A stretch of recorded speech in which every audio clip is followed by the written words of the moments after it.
The UFC is catching serious heat from fans, fighters, and analysts, and it's all centered around a problem that's been brewing for years: fighter pay. But now, with multiple stars turning down UFC contracts in favor of better deals elsewhere, the conversation is impossible to ignore. One of the biggest talking points came when Artem Vakitov, the decorated multi-division kickboxing champion, declined a UFC contract to fight for a title in glory. Why? Because the UFC reportedly offered him the absolute minimum, an offer so low it raised eyebrows across the MMA community. This isn't just about one fighter, it's about what the UFC is becoming, an organization that many feel refuses to adapt when it comes to paying elite talent what they're worth. MMA analyst Luke Thomas put it bluntly. He tweeted, "Punting on guys like this, or Cedric Doumbé, or Saladin Parisi, because the business model won't let them pay a competitive market rate is such an own goal for the UFC." Then added, "It's just unnecessary. They can afford it. They can easily afford it. This isn't some small market team that can't pay for the face of the league. All of it is comfortably within their financial capabilities. This is elect." That last part hits hard. This is elective. According to Thomas,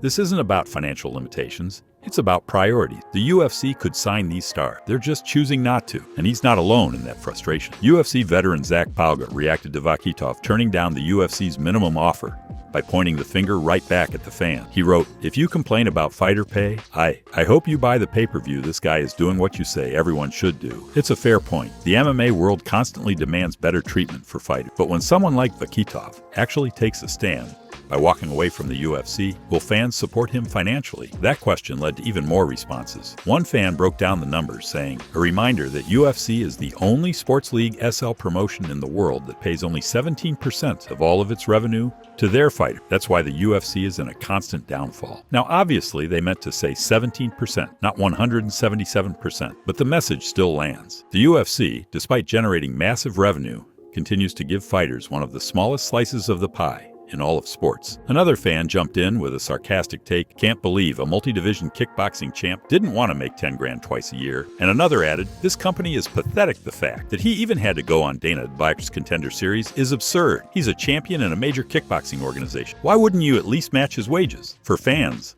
this isn't just about money, it's about respect. The idea that a world-class striker like Artem Vakitov would be asked to prove himself on Dana White's Contender Series while making bottom-of-the-barrel pay feels like a slap in the face to elite athletes who've already proven their worth. Some fans, though, are just proud of Vakitov for standing his ground. One tweet read, "His net worth is well over $1 million already. No need to fight for $20,000 a pop-correct decision." Another fan reflected on what this means for the state of the sport, writing, "No wonder why the sport is dog. At the moment, we need people that can bring excitement, and Vav can do that. There's a storyline with him." And finally, the most blunt take of all, literally Dana bro. Despite the backlash, Artem Vakitov has made it clear there's no bad blood. According to him, he and the UFC still have a good relationship, and the door could be open in the future if they're willing to negotiate something more reasonable. But for now, he's not biting. And while all this unfolds, the UFC is facing pressure from outside forces too. PFL co-owner Don Davis just made waves by publicly calling out Jon Jones, offering him a $50 million payday to fight Francis Ngannou. Davis tweeted, "I know one way Jon Jones earns $50 million.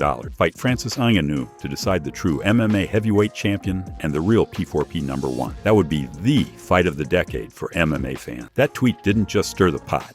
It flipped the whole table. The UFC's heavyweight kingpin being offered 10 times his rumored UFC salary for a legacy-defining fight outside the UFC is a major threat to Dana White's dominance over the sport. The implications are massive. Between stars walking away, rival promotions throwing around huge offers, and a fan base growing more vocal by the day, the UFC might be heading into unfamiliar territory, one where its grip on MMA starts to loosen. If the UFC wants to continue being the top destination for world-class fighters, something's got to change. Hit that like button if you think fighters deserve better, subscribe for more updates from around the fight game, and turn on notifications so you never miss a story.